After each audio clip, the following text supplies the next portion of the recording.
மாதம் நீங்க ஒரு ரூ. 40 மட்டும் கட்டினா போதும். உங்களுக்கு 2,00,000 வரைக்கும் மருத்துவ காப்பீடு தொகைய மத்திய அரசு வழங்குறாங்க. அது தொடர்பான ஒரு வீடியோ தான் நான் நம்ம சேனல்ல அப்லோட் பண்ணியிருக்கேன்.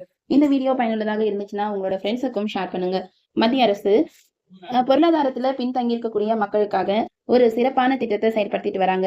அதாவது மாதம் மாதம் நீங்க ரூ. 40 மட்டுமே கட்டினா போதும். உங்களுக்கு 2,00,000 வரைக்கும் மருத்துவ காப்பீடு கிடைக்கக்கூடிய வகையில பிரதான் மந்திரி ஜீவன் ஜோதி பீமா யோஜனா என்ற பெயர்ல ஒரு திட்டத்தை மத்திய அரசு செயல்படுத்திட்டு வராங்க.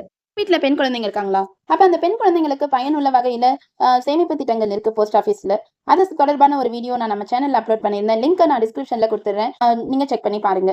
இப்ப மத்திய அரசு வழங்கக்கூடிய இந்த 2,00,000 ரூபாய்க்கான மருத்துவ காப்பீடு நீங்க பெறணும்னா மாதம் நீங்க வந்து ரூ. 40 கட்ட வேண்டியது இருக்கும். அதாவது வருஷத்துக்கு ரூ. 436 நீங்க பிரீமியமாக செலுத்தணும்.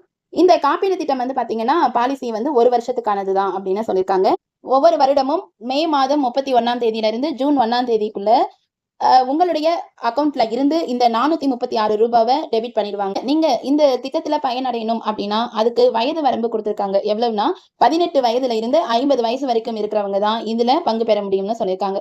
சரி, இந்த திட்டத்துக்கு எப்படி விண்ணப்பிக்கிறது அப்படின்னா உங்க ஏரியாவில் இருக்கக்கூடிய பொதுத்துறை வங்கிகள் மூலமாகவோ அல்லது போஸ்ட் ஆபீஸ் வழியாகவோ இந்த திட்டத்துக்கு விண்ணப்பிக்கலாம். முக்கியமாக உங்களுடைய வங்கி கணக்குடன் ஆதார் எண்ணை நீங்க கட்டாயமா இணைச்சிருக்கணும் அப்படின்னு சொல்லியிருக்காங்க. சரி, இப்ப வந்து பாலிசிதாரர் உயிரிழந்துறாரு. அதுக்கப்புறமா எப்படி அந்த அமௌண்ட்டை நம்ம கிளைம் பண்றது அப்படின்னா, இந்த பாலிசியில நீங்க வந்து அமௌண்ட் கிளைம் பண்ணணும் அப்படின்னா, அதுக்கு பாலிசிதாரருடைய இறப்பு சான்றிதழ், அவர் டிஸ்சார்ஜ் பண்ணாங்க இல்லையா, அதுக்கான ரசீது, கேன்சல் ஆன செக் ஸ்லிப், அதுக்கப்புறம் அந்த நாமினியுடைய வங்கி கணக்கு எண், இது எல்லாம் தான் நீங்க வந்து கொண்டுட்டு போய் அந்த இன்சூரன்ஸ் நிறுவனத்துக்கிட்ட நீங்க வந்து கொடுக்குறீங்க.